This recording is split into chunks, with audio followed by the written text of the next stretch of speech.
Olá pessoal, tudo bem? Aqui quem vos fala é Michele Lemos, tudo bem? Vou aqui por enquanto mandar um aviãozinho de convite para as demais pessoas. Hoje abordaremos o tema violência doméstica. Para aqueles que estão entrando, seja bem-vindo. Tudo bem? Quem está aqui? Dias, tudo bem, Dias? Conforme o combinado, às 20 horas, hoje iremos tratar de violência doméstica. Aqui quem vos fala é Michele Lemos, terapeuta, pedagoga, estudante de direito. Falando tudo isso só para trazer mesmo propriedade no assunto para vocês, para que eu possa trazer um pouco de segurança, tá certo? Tudo bem, Dias? Tudo bem? Israel? Aos demais que vão chegando. Bom, gente, começando aqui a nossa live, tá certo? A gente vai estar discorrendo do tema violência doméstica. Por quê? Porque é de grande urgência a gente tratar esse tema. Tudo bem, José? Estamos tratando no tema violência doméstica. Foram discorridos várias sugestões de tema, mas a mais fundamental mesmo, que eu achei a máxima para a gente começar, é violência doméstica, até pela necessidade, né, pelo tempo que nós estamos passando de pandemia, né? Esse crime tem acentuado, né, de violência doméstica, então nós trataremos esse tema hoje. Aqueles que estão entrando, seja bem-vindo, meu muito obrigada. Quero aqui, primeiramente, antes da gente iniciar a live, enquanto outras pessoas chegam, quero agradecer em especial o Júnior Coelho, a Maiara, o Jonas, a Radassa, o Luiz Henrique, as pessoas que têm me dado um retorno aí de que está gostando das postagens. Tudo bem? Quem está aí? Quem está falando é Michele Lemos, dona dessa página, com os fins terapêuticos e jurídicos. Bom, gente, vamos começar o nosso tema, né? Que é violência doméstica. Vocês estão conseguindo ver aí o meu tema que eu coloquei fixado para vocês? Porque eu não consigo visualizar uma vez que eu coloco. Tudo bem, Gilson? Seja bem-vindo também. Se vocês puderem me dar o retorno aí, se vocês estão conseguindo ver o tema fixado para aqueles que entrarem, para não ficar tendo que falar toda hora do que se trata o assunto. Bom, gente, quando a gente começa a falar de violência doméstica, nós sabemos o que, né? Primeiramente, que o tema, né, já devia ser discorrido, já devia ter sido tratado há muito tempo, né? Porque desde a época da Bíblia, tá? Eu constatei aqui que vem sido relatado circunstâncias em que a mulher foi agredida, né? Mas aqui eu não vou estar pregando, mas só para mencionar para vocês o tempo, né? Fazer uma cronologia. A Bíblia, ela foi escrita não, ela já tem quase 2 milênios, ela tem 1.600 anos, tá certo? E a primeira ordem de violência que aconteceu foi em relação ao filho rei Davi, tá certo?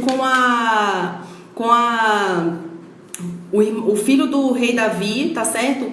Que violentou sua irmã Tamar. Então, assim, essa cronologia que eu quero mostrar para vocês é o seguinte, de que a violência doméstica ela já vem acontecendo há anos-luzes atrás, ou seja, o tempo da Bíblia já discorrido há 1.600 anos atrás, já tem esse relato de agressão, né, de insulto, de abuso sexual.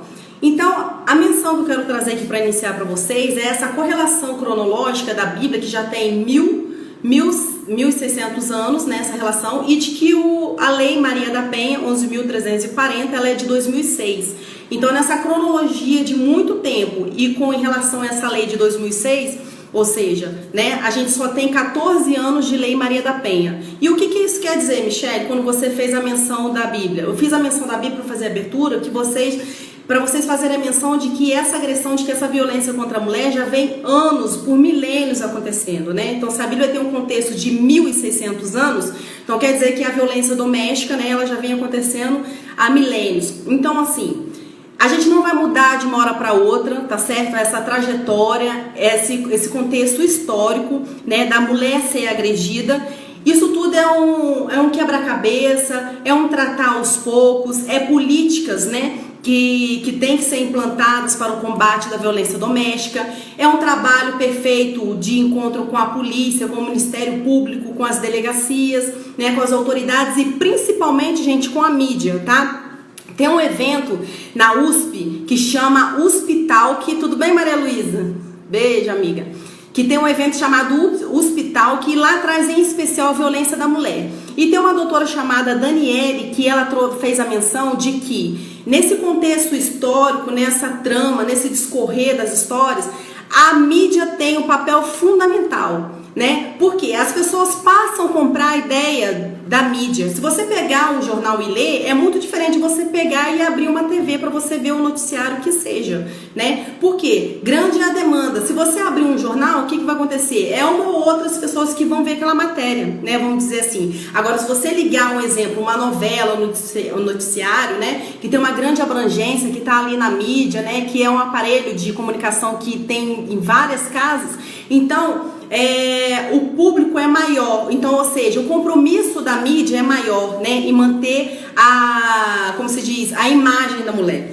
Mas essa doutora em especial, dentro desse encontro na USP, que chamamos de USPtalk, que ela traz a menção ali da mídia, no que tange o quê? A desconstrução mesmo, né, gente? Da identidade da mulher, da honra da mulher. A gente vê ali filmando muito essas partes pélvicas, né, essas partes íntimas, o seio, o bumbum, dando evidência à mulher como se a mulher fosse um objeto, né? Então, fazer menção de um relato que a gente já viu, que a gente constatou aqui na Bíblia, que eu fiz a menção.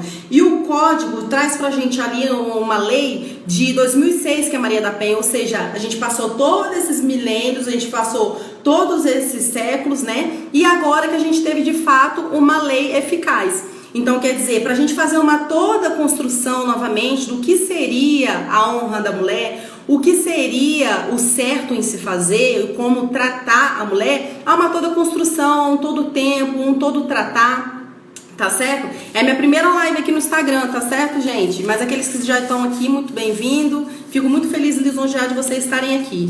Então, a mídia é a maior precursora desse tema ao tratar de violência doméstica. Não tem como a gente fazer vista grossa, né? Porque a forma com que vem trazendo a mulher, fazendo a menção das suas partes pélvicas, das suas partes íntimas, né? É a forma com que o povo vai comprando, né? Essa ideia de tratar as mulheres, né? E a sociedade, ela tem muito isso, de associar a mulher como o quê? Como uma reprodutora. E isso não vem de hoje, isso já vem de muito tempo, né? Se a gente pegar uma imagem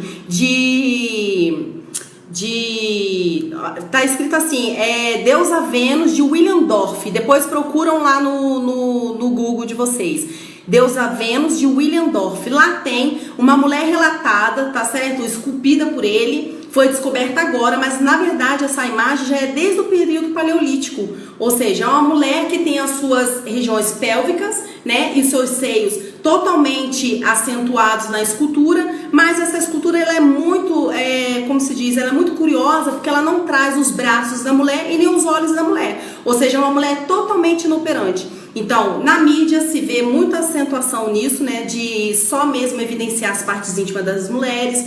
Foi descoberta uma imagem ainda há pouco, né? Você viu, Adriano, também?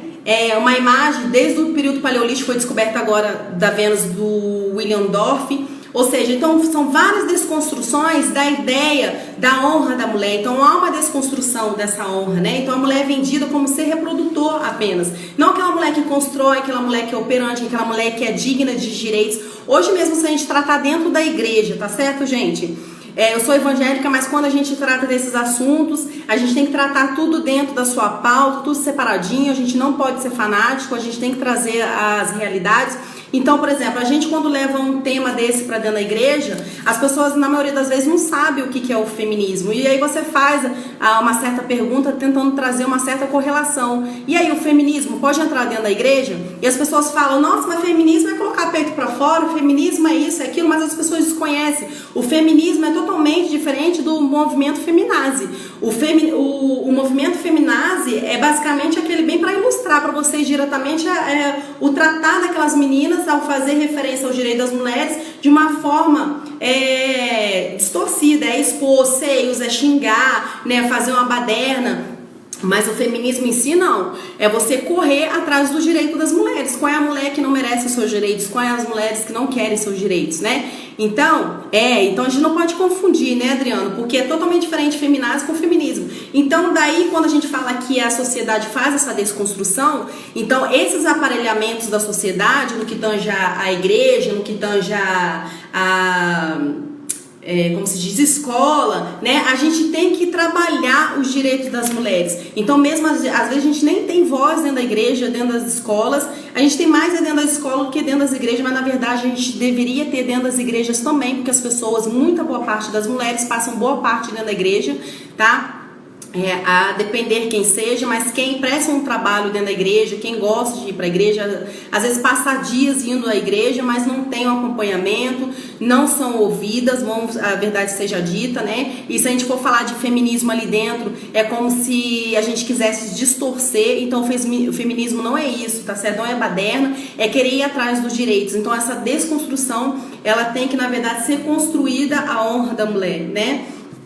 Ver dessa forma. E a sociedade também ainda faz associação da mulher, o que? As suas partes íntimas, a parte reprodutora que eu falei, e o que é aquilo que a gente sempre fala, né, do assistencialismo. Então essa relação de assistencialismo, quando faz a relação da mulher, que eu falo muito nas minhas terapias ou no aconselhamento com amigas, que seja, pra gente ter cuidado com essa associação de assistencialismo. O homem não pode olhar pra gente e associar apenas o assistencialismo. O que seria isso? Já ver uma roupa ali, você sair catando, né? São as pequenas coisas, mas isso conta. O cara já olhar pra você, já fazer a menção e já associar você com a comida dele. Então há um todo desconstruir necessário para que essas ideias sejam incutidas novamente dentro de um contexto familiar, dentro de um contexto religioso, para as pessoas não fazerem mais essa associação assistencialista. E como que faz, Michele, para quebrar com esse assistencialismo? É deixar a pessoa pedir para você lavar a roupa da pessoa, ou sempre assim numa relação conjugal, você tá ali com seu esposo, né? Você nunca sempre fazendo a menção de que você é a pessoa que faz o almoço, que você sempre, né, tem aquela obrigação. Você faz por amor, você faz por troca, né? Que é uma das leis que a gente vai discorrer aqui ainda nessa live, né? Então você tem que fazer por amor, fazer por troca, e a pessoa tem que entender que é uma troca, uma construção, né? Então se a pessoa fazer sempre uma menção de você ao assistencialismo, aí você desconstrói a sua honra, você desconstrói, né, o seu valor enquanto mulher. Então o cara tem que olhar pra você, o cara assim, um homem que eu digo, né, ele tem que olhar pra você no seu valor, naquilo que você é, aquilo que você incute, né, as suas virtudes, né, como mulher, como ser humano, e não apenas os assistencialismo. Claro que quando você está dentro de uma associação, né, entre aspas, porque o casamento, querendo ou não, é uma sociedade, né, associação não, uma sociedade que você entra ali com a sua parte, né, o esposo entra com a dele, e há um conjunto de atividades, e se não houver, assim, claro, casados as obrigações, o sistema não anda. Mas é essa associação que eu tô querendo dizer, de o homem só olhar para você e só associar, né, em você satisfazer as vontades dele, satisfazer as necessidades dele. A mulher tem que quebrar com isso, tá certo? E outra coisa também que a sociedade associa muito à mulher é tirar o mérito dela, né? É igual essa imagem do William Dorff que eu falei, que ela foi descoberta agora, mas ela é desde o período paleolítico, né? E que a mulher não tem ali acentuado seus seios e as partes pélvicas, mas não tem braço, não tem olho. Tá dizendo o quê? Que a mulher é inoperante. É retirar dela o mérito o quê? Intelectual, né? Como se falasse que a mulher não tem direito a olhar. E se a imagem não tem braço, né, desde o período paleolítico que ela foi moldada e foi descoberta agora, quer dizer o quê? Que já se via a mulher como ser inoperante, né? Já tirando ali a autonomia dela intelectual, ou seja, a autonomia intelectual da mulher começa onde? Não só na cabeça, mas é o fazer, né? A mulher é muito sinestésica, ela quer pegar, ela quer fazer, ela quer acontecer, ela escreve, ela constrói com as próprias mãos dela tudo que ela quer. Então é tirar a operacionalidade mesmo da mulher quando você faz menção de uma estátua sem olhos e sem braço. Tá certo? Mas como que você vai reconstruir isso? Você não vai reconstruir isso postando na sua linha do tempo, você postando no seu Face, no seu Instagram. Que bom que você tá gostando, Adriano. E pode perguntar qualquer coisa, tá bom, gente? Você não vai reconstruir a honra da mulher você postando decotes, coisas acerbadas na sua linha do tempo. Não estou aqui julgando quem sou eu, né? nós não somos ninguém, mas assim, o que eu tô querendo dizer é para vocês incutirem mesmo valor, né? Colocar uma frase legal, mesmo que coloque um decote, mas coloca uma frase legal, né? Não associa sempre essa imagem, né? Porque eu costumo dizer que um decote ali, né? Não de forma assim preconceituosa que eu tô querendo dizer, mas é a realidade, porque é a forma que foi construído o conceito mulher, tá me entendendo? Vocês fazem tudo, nós como mulheres fazemos tudo, né? E os homens também, na sua parte, mas quando você coloca ali alguma coisa que aparentemente te associa a alguma coisa negativa, parece que você nunca faz nada, né? Então, é saber associar as coisas certas com as frases certas no momento certo, né? Então é aquilo que nós chamamos de lugar de fala. E aí eu entro na linguística. O que seria o lugar de fala? Licença. O lugar de fala é o seguinte, é para quem fala, o que fala, onde fala e qual é o meio que eu me porto e estou utilizando. Então a mulher tem que pensar nessas nuances, tá certo? Então o que posta, o que fala, onde se porta, para quem fala. Então a gente tem que ter esse cuidado, tá certo? E para os homens também, gente, eles sempre são associados também de alguma forma também errônea, né? Porque sempre associam ele como cabeça da casa, né? Como se fosse assim, ele precisa ser só o cabeça e a mulher é a cauda, é isso? Não, né? A mulher é o pescoço, a mulher que tá ali junto, a mulher que tá associando, tá ajudando, né? Que tá mexendo, ó, a cabeça só acontece se tiver o pescoço. Então a mulher, né, é o pescoço e o homem é a cabeça, vamos dizer assim, mas tudo um sistema, tudo um conjunto. E aí a gente vai entrar daqui a pouco na sistêmica, tá bom? E aí a gente vai entrar no lado terapêutico e vocês vão entender o que eu tô querendo dizer. Então, quando a gente entra nessa construção, mas a Michelle Live é de violência doméstica, por que você está falando todo um contexto? Porque esses contextos misóginos, esses contextos, como se diz, machista, a gente leva para dentro de casa, na nossa construção familiar, né, nos nossos relacionamentos. Então, por isso que a gente tem que fazer toda a introdução aqui do assunto da desconstrução da honra da mulher, né? E assim, o homem também, ele sempre foi associado também como ser um caçador, um homem reprodutor, né? E quem manda na casa.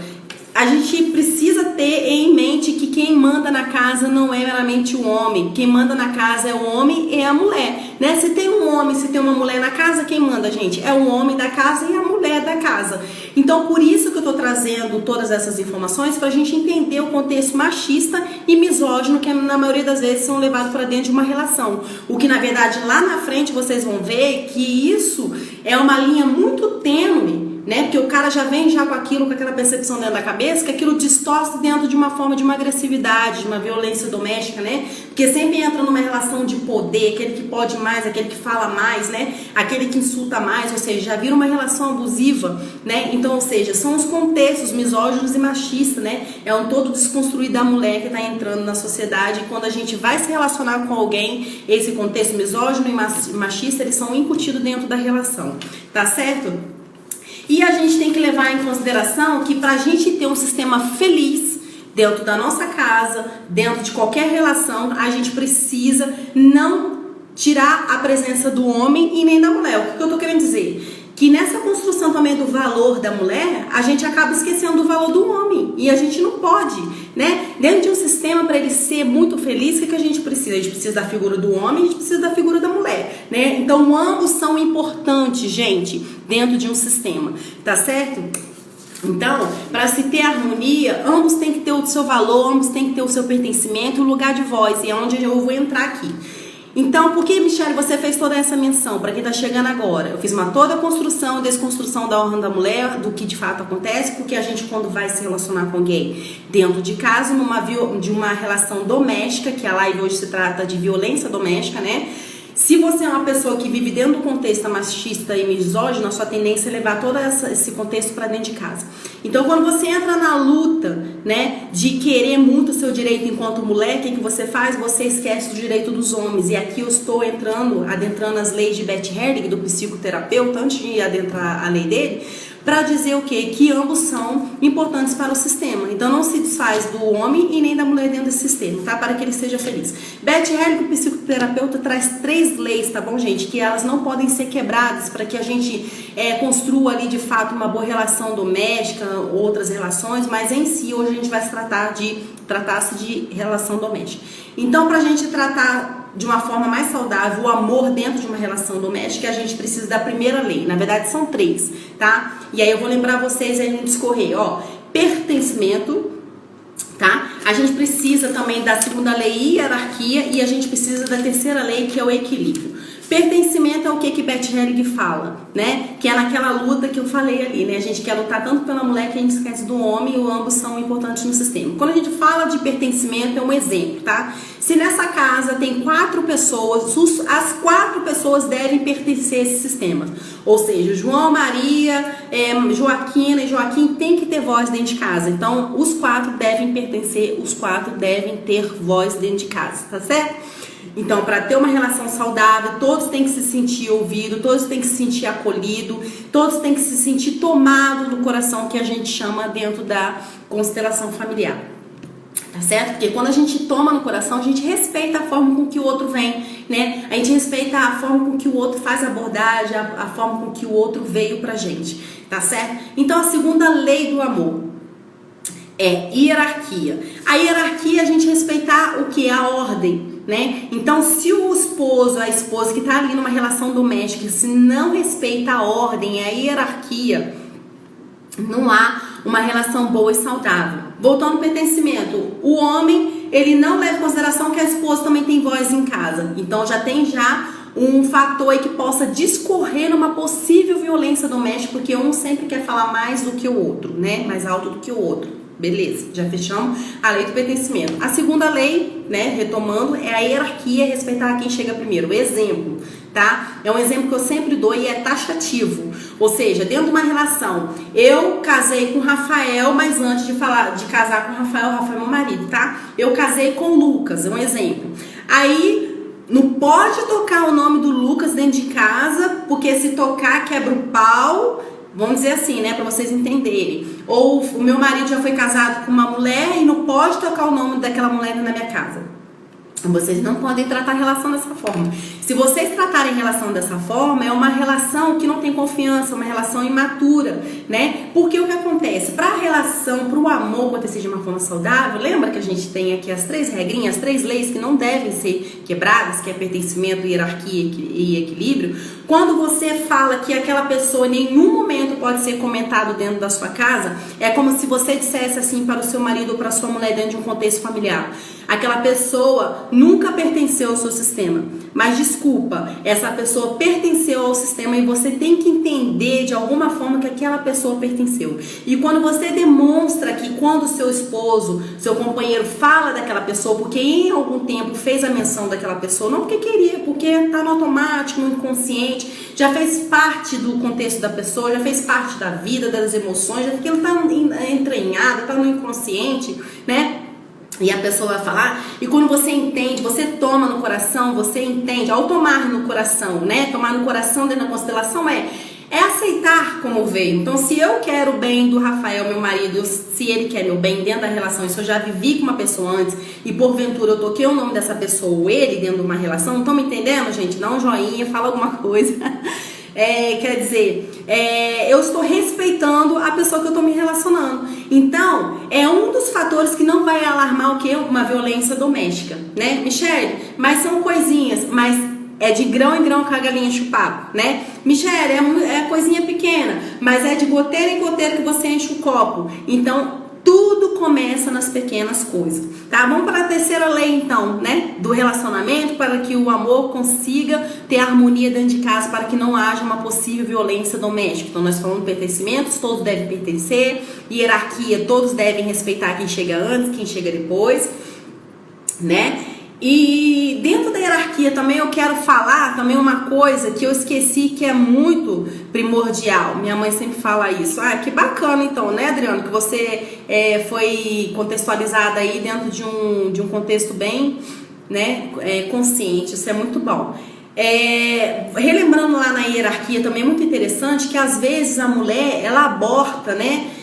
Até por alguma questão, mas não tô aqui incitando nem xingando o aborto, tá, gente? Isso é crime, não tô aqui, tá? Eu sou operadora de direito, em nenhum momento eu iria instigar e excitar vocês a levarem vocês ao aborto, não é isso. Tô fazendo menção aqui na lei da hierarquia, que é muito importante também, que às vezes pode acontecer da mulher ter abortado, né, espontaneamente que seja, e às vezes ela nem quer falar aquilo dentro de casa. Então o próprio aborto, ele tem que ser mencionado em casa para que os filhos possam saber a ordem que eles chegaram no mundo, né? Porque a mãe falando do possível aborto vai fazer menção para o esposo das dores que ela sente e que às vezes, como se diz, desencadeia nela, às vezes até um contexto agressivo que às vezes aperta um certo gatilho mental e o homem não está sabendo lidar, mas às vezes é naquele ponto ali, e ele sabendo daquele ponto ele vai saber intervir, vai saber interagir, vai saber falar, vai saber o que ele tem que fazer e como ele tem que vir pelas beiradas, tá bom? Então, essa ordem também da hierarquia é os irmãos também saber que houveram irmãos abortados, né, aqueles que não permaneceram, e o próprio esposo também saber que em algum momento a esposa também, né, aconteceu isso, para que ele venha entender, né, uma forma mais inconsciente para levar para o consciente a forma com que a esposa pensa e lida com a vida, para que tudo venha discorrer de uma forma mais saudável dentro de casa. Então, a terceira lei, equilíbrio, essa é muito interessante, porque essa é o dar e receber, né? Tá ligado ao dar e receber, é a lei do equilíbrio. Ou seja, é aquela relação em que o homem, ele não pode achar que ele é o dono da casa, né? Que ele é o cabeça e a mulher é o capacho, né? Lembra que eu fiz aqui a menção do contexto, né?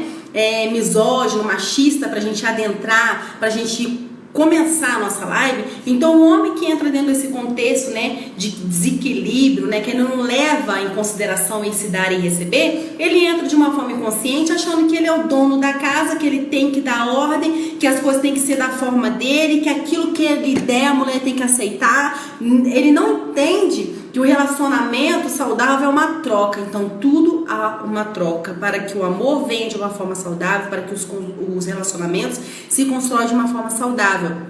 Ok, gente? Então esse dar e receber é um exemplo, né? É assim, banal, que acontece muito. A esposa entra ali fazendo uma pipoquinha. A Luísa tá aí, é minha amiga, eu sempre falo com ela, né? Esse exemplo, né, Lu? Faz uma pipoquinha pro marido enquanto ele vê um futebol. Aí o esposo vai lá e trabalha e traz um bombonzinho. Aí na hora do sexo o esposo sabe como que a mulher gosta, como que o marido gosta. Sabe? Essa troca, esse dar e receber. Quando não há esse dar e receber, esse equilíbrio dos pratos da balança, né? O que acontece? Aquela parte que sempre faz, como se diz, questão em mandar, em fazer a mulher de capacho, é um exemplo, tá, gente? Descompensa o prato da balança, e aqueles que tá em descompensação, aquele que desceu, porque o outro tá dando ordem, o que acontece? Cai o valor dessa pessoa que está aqui descompensado, tá certo? Então o valor, ele tá relacionado a isso, né? Sempre ao dar e receber. A qualquer relação de amizade que seja, você não pode adentrar numa relação só dando, você também tem que receber, porque se você também não receber, os pratos ficam, né, desequilibrados, não equiparados, ficam desequilibrados, e essa parte desequilibrada entra em desvalor. Então é um dos gatilhos mentais também dentro de uma relação abusiva, dentro de um contexto, né, misógino, machista, que é incutido dentro de uma violência doméstica. Então pode ser um dos motivos, tá? Antes do final eu já vou constelar aqui a agressividade, a carência e como isso ocorre, só para dar uma demonstração para vocês. Tá? Então, assim, em suma, gente, para que haja harmonia dentro do contexto familiar, que não tem que acontecer uma violência doméstica, para a gente poder impedir essas coisas, a gente tem que analisar o quê? Se eu fui criado, eu como homem, né? Se eu fui criado em um contexto misógino, machista, se eu levo em consideração esse pertencimento, se todos da minha casa têm voz, se eu dou vez, eu tenho que analisar a hierarquia, se eu permito o outro falar dele, a forma com que ele vê as coisas, né? Se ele já fez parte ou ela já fez parte de outro relacionamento, é dar voz, e ouvindo, escutando, né? E tem ali também o equilíbrio, dar e receber. Será que eu contribuo ou só às vezes eu descompenso os pratos da balança? E quando a gente descompensa o prato da balança, a gente tem que fazer menção aqui urgentemente à relação tóxica e abusiva. E aí a gente tem que ter em mente que a relação tóxica, ela é muito diferente da relação abusiva, né? A relação tóxica é aquela pessoa, o próprio nome já diz, né? Que intoxica a gente, né? Vem de forma disfarçada. Tô lendo aqui, tá? Porque eu faço uma pauta também em respeito a vocês, né? para a gente poder seguir uma linha aqui também para que nada se perca, tá certo? Então, dentro de um relacionamento tóxico também, a pessoa adoece a gente, desmerece, constrange, aquela coisa toda. Mas a diferença do relacionamento tóxico e abusivo é o quê? Que as coisas que acontecem no relacionamento abusivo, tanto tóxicos, são as mesmas coisas. Mas tem um fator que na relação abusiva não tem muito na relação tóxica, que seria o quê? Na relação abusiva, entra a relação de poder, né? Então, quando eu falo que os pratos não estão equiparados, que estão descompensados, essa pessoa que ficou embaixo ficou em desvalor, né? Porque o dar e receber não está na mesma proporção. Então, ou seja, essa pessoa que ficou em cima, né, acaba sendo o abusador dessa relação, porque ele sempre vai ditar aqui o que deve ser feito, e essa pessoa que está descompensada, ela sempre vai obedecer, ela tende a obedecer. E por que você está falando isso, Michele? Está pautando muito, porque numa relação de violência doméstica sempre há, anota aí pra mim, mas aí não é 100%, Michele, eu conheço uma pessoa, mas quando a gente fala no que tange a terapia dentro de um viés da psicologia, a gente sempre trata ali uma estimativa de 85%, né? Claro que há suas exceções, né? Mas a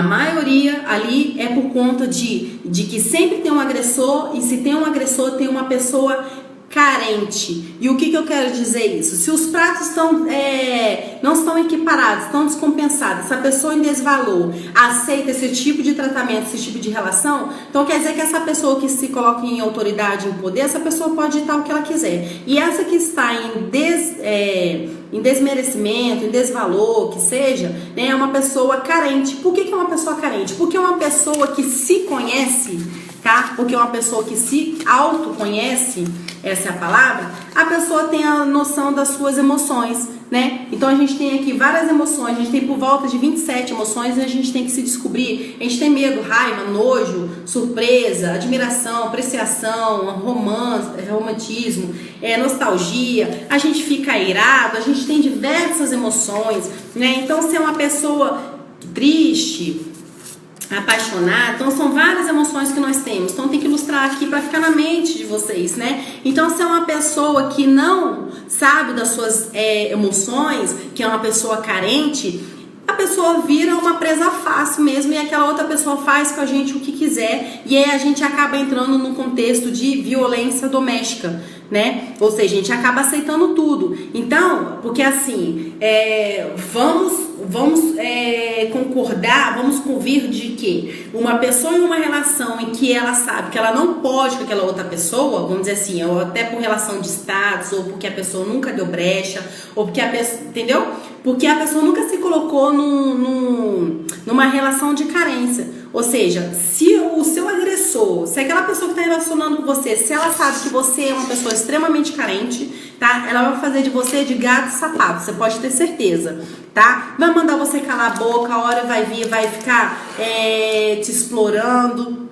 Então, você tem que se autoconhecer. Por que você falou, Michele, das emoções? Você se autoconhecendo, você sabendo das suas emoções, o que vai acontecer, né? Você vai se auto-percebendo e vai se autoanalisando e falar, peraí, né? Bom, eu, Michele, eu estudo, eu trabalho, eu vou à igreja, eu sou uma pessoa correta, eu tenho lá meus valores, gosto de ler, sou amiga das pessoas, a minha tendência com as pessoas é ser uma pessoa boa. Claro que eu tenho lá meus altos e baixos também, que às vezes dá uma raivinha na gente, né, dá vontade de matar alguém, mas pera lá, eu sou uma boa pessoa. Então você começa a fazer uma autoanálise, né, na medida com que você vai se autoconhecendo, né, porque o autoconhecimento é a chave do pessoal, né, e do profissional. Então quando você vai começando a se conhecer, o que acontece? Aquela pessoa começa a se diminuir na sua relação ali, no seu inconsciente. Você começa, de forma inconsciente, já começar a se sobrepor a outra pessoa. E quando a pessoa vier com agressividade pra cima de você,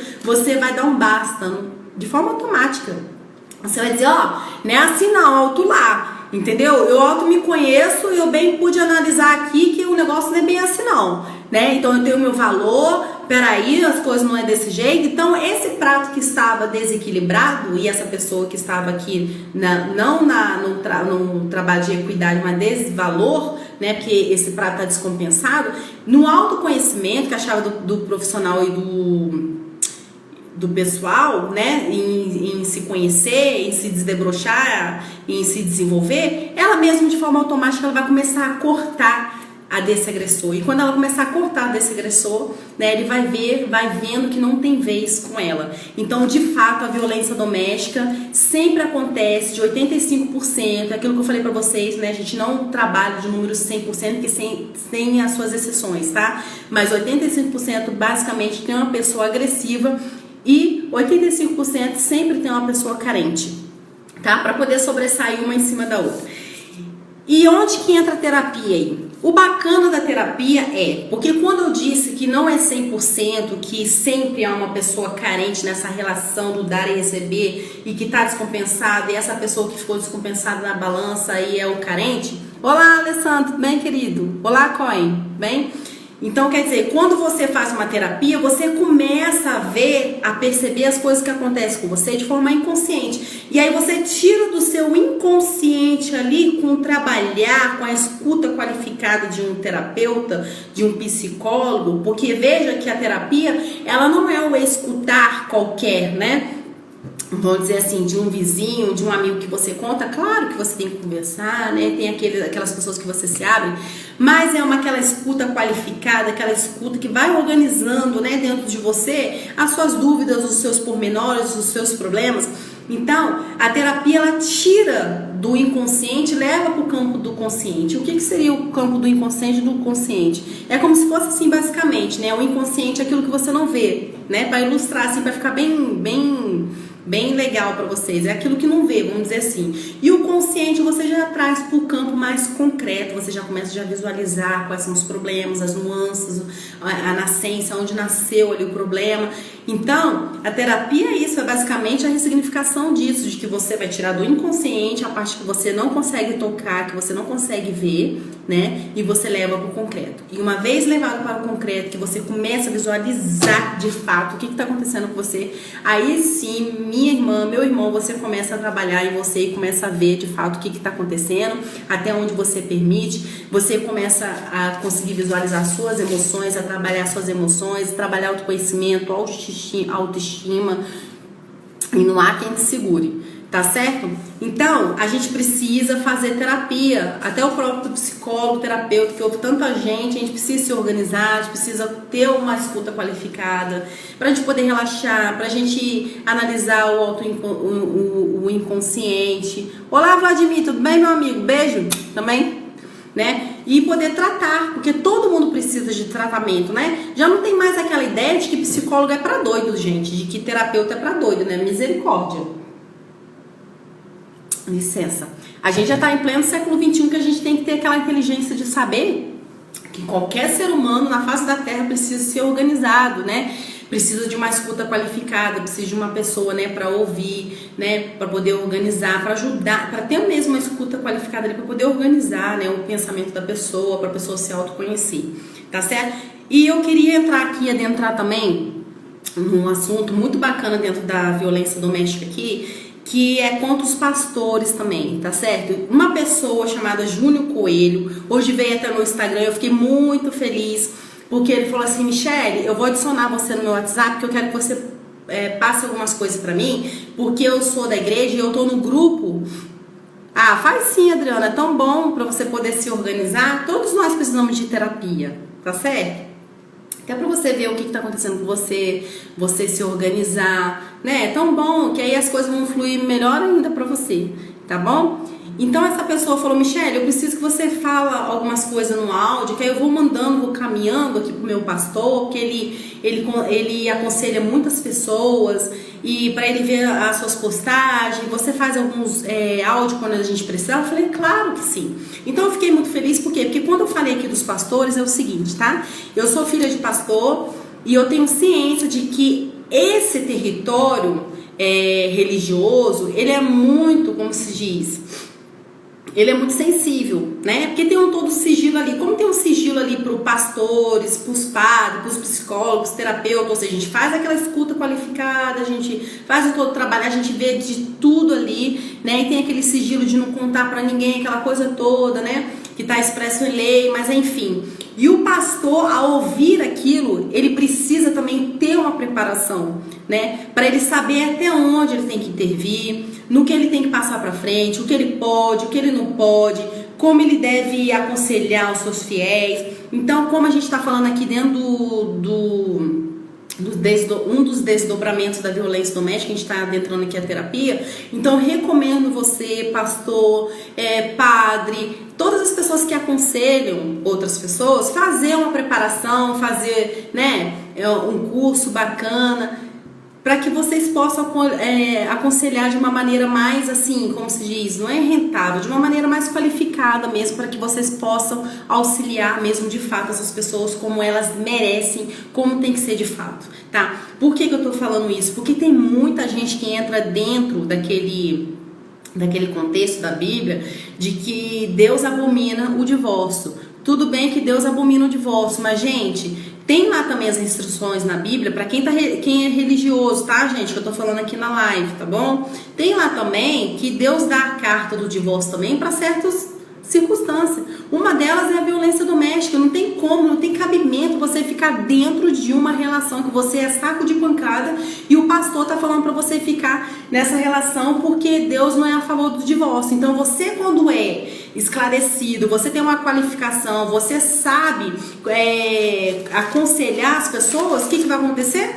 Né? A tendência é você dar um aconselhamento mais qualificado, né? Dentro do que é o certo para aquela pessoa. Então tem muita gente falando para a mulher ficar dentro daquele contexto que não dá certo, é um contexto que é criminoso, tá? Porque é aquilo que eu ia falar para vocês aqui, da terapia tratar o casal, mas é dentro daquela circunstância, né? De que é uma agressão, uma agressividade no contexto assim, de falar, o que não descaracteriza também, porque tem o mesmo peso, tá certo? Mas adentrou a violência de bater, gente, já é criminoso você ouvir desaforo, você entrar numa situação vexatória, numa situação de que você é ridicularizado, você é rebaixado.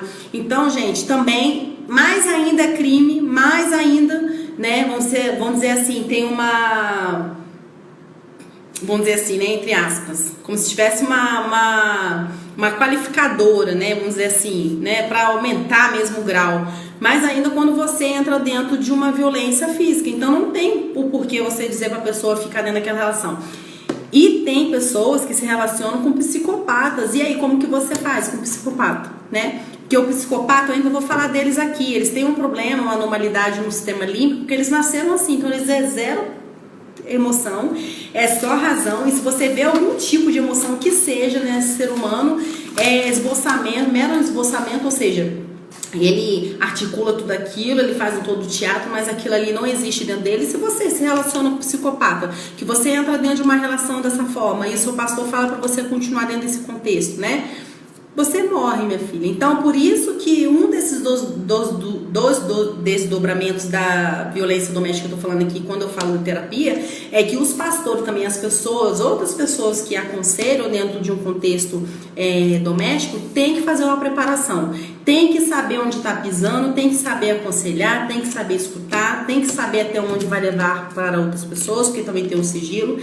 Tem que saber quando é crime, não. Quando de fato tem que levar a um caso de denúncia, uma delegacia, um Ministério Público que seja. Então tem que ter um todo aparato, um todo preparo para que essas pessoas sejam bem quistas, sejam bem ouvidas, tá certo?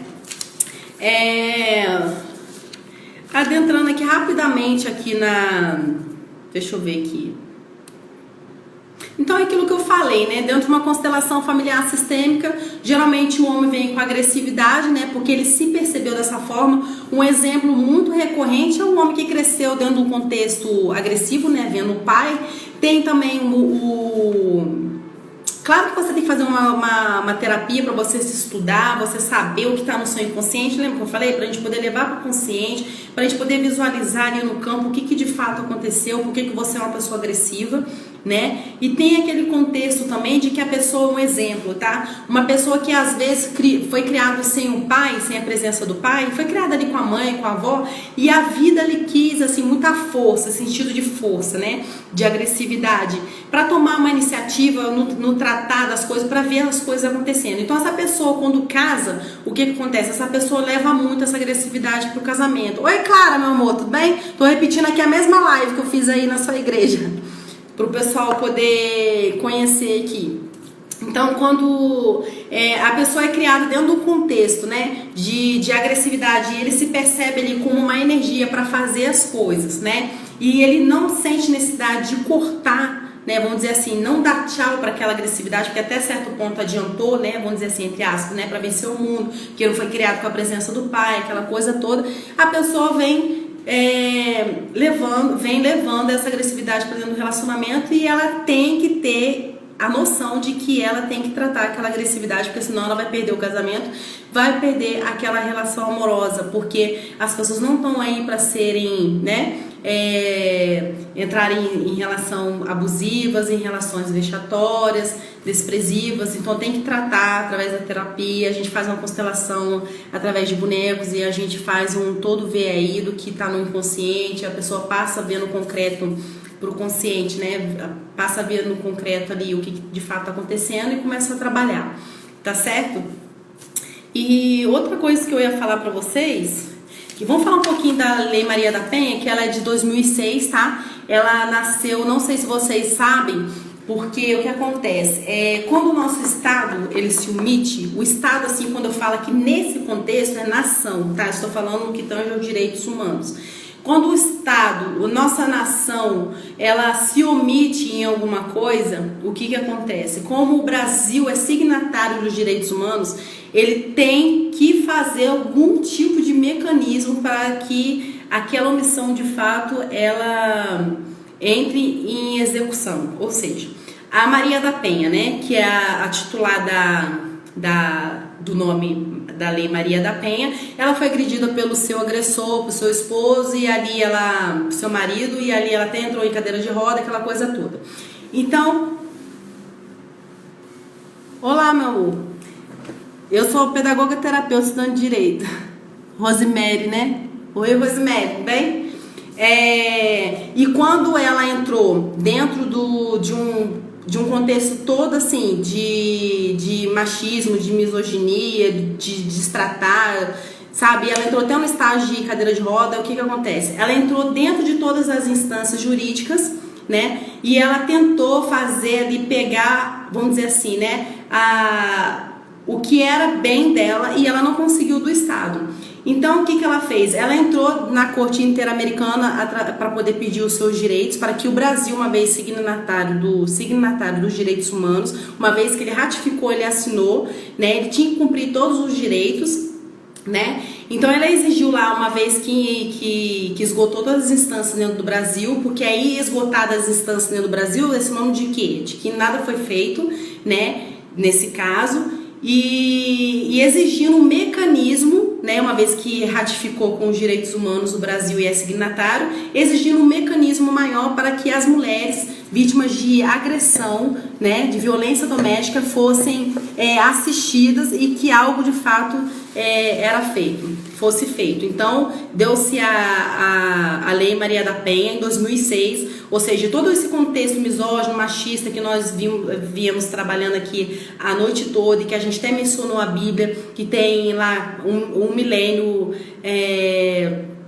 quase 2 milênios, né, que tem lá 1.600 anos, né, lá a gente já visualizou um contexto, né, de violência doméstica, que foi o filho do rei Davi, que atacou sua meia-irmã chamada Tamar, né, então você vê todo o contexto, a gente vê que a lei é tão recente, né, e que a gente tem que trabalhar em todas as esferas, né, da nossa vida. A gente tem que trabalhar desde o ramo político até mesmo dentro das igrejas, nos ramos jurídicos, em tudo, para que a gente possa de fato fazer um trabalho bem bacana, para que a gente possa atender as mulheres. Então são só 14 anos de Lei Maria da Penha para poder quebrar esse contexto de anos, de milênios, né, de um contexto machista, misógino. Então a gente precisa ter paciência, denunciar mesmo. E como que a gente denuncia? Tá? Se você visualizou ali um tipo de agressão, denunciar como? Oi, Danilo, tudo bem, amor? Você pode denunciar de uma certa forma, né? Você pode denunciar anonimamente, né? Ligando para o 180, né? Que é o Disque Violência Doméstica 180, ou você pode ligar para o 190 também, que é a Polícia Militar, ou 197, que é a Polícia Civil, né? Você pode, dentro dessas instâncias, você denunciar anonimamente, ou você também pode dar as caras também, dizer, né? O que é muito arriscado, mas eu recomendo anonimamente. Você também, que agora também tem aquela campanha do xizinho na mão, né, que envolve muito assim, farmacêuticos, né, naquela campanha de que você às vezes vai na farmácia, faz um X e o farmacêutico vê ali um X, né, então quer dizer, essas pessoas ligadas ao ramo técnico que denunciar, elas não vão ser arroladas como testemunha. O que seria isso? Quando há uma violência doméstica ou qualquer outro tipo de crime, o que acontece, né? A pessoa, a gente leva à delegacia o quê? O autor do crime, né? A vítima e as testemunhas. Nesse caso, né? A lei deu aí por garantia aí que esse técnico, né, de enfermagem, esse técnico de assistente de farmácia que denunciar, tá certo? Porque a mulher pediu socorro, ele não vai ser arrolado como testemunha, ou seja, muita gente não denuncia porque fica com medo, muita gente não ajuda porque fica com medo, então essas pessoas não vão ser arroladas como testemunha, então essas pessoas não vão ser envolvidas no inquérito e nem numa possível ação penal, tá certo? Então vamos ajudar a gente, porque ou vocês então tem duas formas para não se envolver, né? Não vai ser rolado como testemunho se você for técnico aí, né, do auxiliar de farmácia, a mulher pedir uma ajuda para você. E você pode também, se você é vizinho, é amigo ou é parente, viu o tipo de agressão, denunciar anonimamente, né, só ligando, não se identificando, que você também não será prejudicado. Então, gente, tem N formas pra gente poder ajudar, tá certo? Deixa eu ver uma outra coisa aqui que eu anotei aqui também, porque o anotar é muito importante para ter em respeito às pessoas que estão assistindo, para poder não passar nada desapercebido. O que eu anotei aqui da Lei Maria da Penha também, que eu queria que vocês soubessem, é que o único crime de fato dentro dessa lei, gente, para vocês verem que como é o contexto misógino, machista de muito tempo, uma lei tão nova de 2006, Lei Maria da Penha, apenas só 14 anos, o crime de fato que tem ali, não é que o agressor agrediu, que aquelas coisas todas não seja crime, não é isso, mas eu tô falando o crime de fato que vai levar para uma possível, né, prisão preventiva, que seja do agressor, é quando descumpre, tá, medida protetiva. Então a mulher foi agredida e ela discorre ali, né, com um delegado, assinala ali quais são as medidas protetivas que ela requer ao juiz, né, que ela quer distância, que ela quer isso, aquilo, e é taxado ali, justificado, motivado ali na audiência ali, o que de fato vai entrar ali nas medidas protetivas. E se esse cara descumprir, de fato é um crime que acontece na Lei Maria da Penha. Então, assim, é uma lei que já tem 14 anos, mas que ela precisa há anos e anos ir acontecendo uma reforma, vamos dizer assim, né? Para que a gente possa agravar mais ainda o lado desse agressor. Vocês me entenderam, né? E é isso basicamente que eu queria falar com vocês. Gente, ontem eu vi a live não, é um post, tá, da Gretchen, eu achei muito interessante, eu não podia deixar de falar sobre isso, até publiquei sobre ela. A Gretchen, assim, ela não me conhece, né, pessoalmente, mas eu acho ela uma mulher fantástica. E por que eu vou falar isso, tá? Porque ontem ela fez tão uma justificativa no story dela, não sei nem se tá salvo ainda, justificando para uma mulher que fez lá como se diz, um comentário infeliz nas postagens dela, falando que ela casou várias vezes, sabe? Falando mal do noivo dela. E eu achei tão bacana o posicionamento dela, a colocação dela, que onde que eu quero mencionar aqui dentro dessa live de hoje de violência doméstica, é que ela diz para a mulher o seguinte: olha, quando eu estou infeliz, ou que eu detecto uma relação de abuso, por eu não me amar, por eu me autoconhecer e eu saber do meu valor, o que eu faço? Eu me retiro. Então eu achei isso tão bacana que às vezes aos olhos de muitas pessoas julgam a Gretchen porque ela vive, né, casando. Mas ela falou que ela sempre foi íntegra, sempre foi fiel aos maridos dela, então por isso que ela casou várias vezes, porque quando ela vivia com aquela pessoa, ela vivia com aquela pessoa e fazia de tudo ali. Mas quando ela detectava que aquele amor ali não era para ela, que era um amor abusivo, o que ela fazia? Ela se retirava e pedia o divórcio. Então, por isso que ela casou várias vezes. E onde que eu quero adentrar aqui a nossa live no que tange a violência doméstica? É isso, né? Quando a gente entrou ali nas leis de Beth Helling, que a gente viu uma delas, que é a lei do equilíbrio, dos pratos equiparados, é o dar e receber, em que uma pessoa que desequipara, que descompensa os pratos, sempre tendo um, né, que sempre fica em cima, e se tem um que fica embaixo, esse que fica embaixo fica sempre desvalorizado, né, não tem a voz, não tem um pertencimento, o dar e receber está desequilibrado, que é o caso da Gretchen, ela por ter autoconhecimento, por ela ter o conhecimento das suas emoções, que é aquilo tudo que nós falamos no discorrer da nossa live de hoje, ela se retira, ela vê que ela não precisa se diminuir para entrar, né, no quadrado daquele sujeito, né, que se vê pequeno, porque a forma de você agredir o outro também, né, é a forma pequena com que você se vê, né, ou seja, você não se vê também uma pessoa de valor. O que você quer fazer para você se sentir bem? Você agride, você bate, você, né, estressa qualquer pessoa, você toma conta da vida dos outros, mas isso é uma outra live que nós iremos falar sobre baixa autoestima e vamos falar também de preconceito, porque uma coisa acaba esbarrando na outra, né, por se achar inferior, tá bom? E é só isso, acho que já tem quase 1 hora de live, faltando 5 minutos, daqui a pouco o Instagram manda eu ir embora daqui. Alguém quer perguntar alguma coisa? Muito obrigada por aqueles que estiveram aqui na live, foi muito bacana. Um cheiro em todos vocês. Gente, lembrando que todas as postagens que eu coloco lá, eu penso com todo carinho, tá? E eu sempre quero adicionar alguma coisa pra vocês. Eu penso assim, olha uma postagem e falo assim, nossa, isso aqui seria muito bacana do pessoal saber.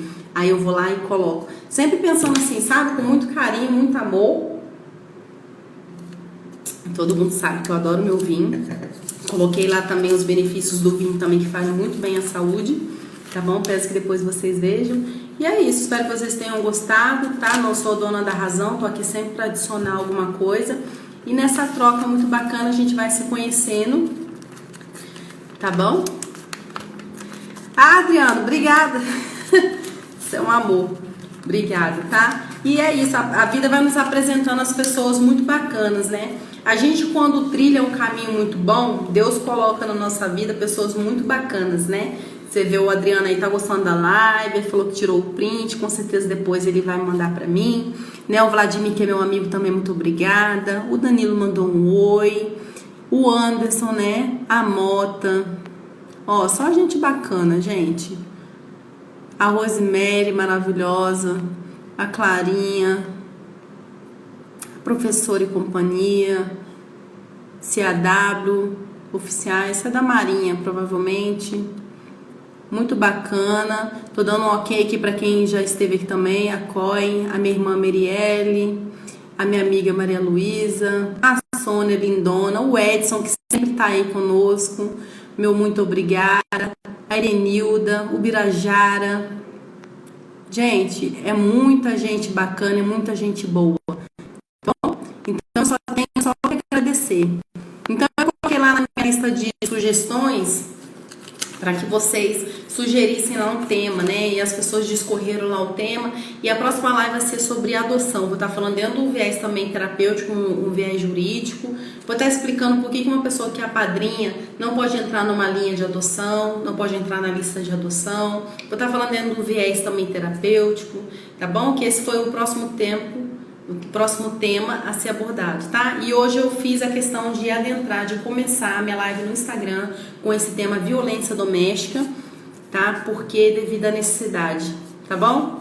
Do assunto e nesse período de pandemia que tem acentuado tanto essa agressão contra a mulher, tá?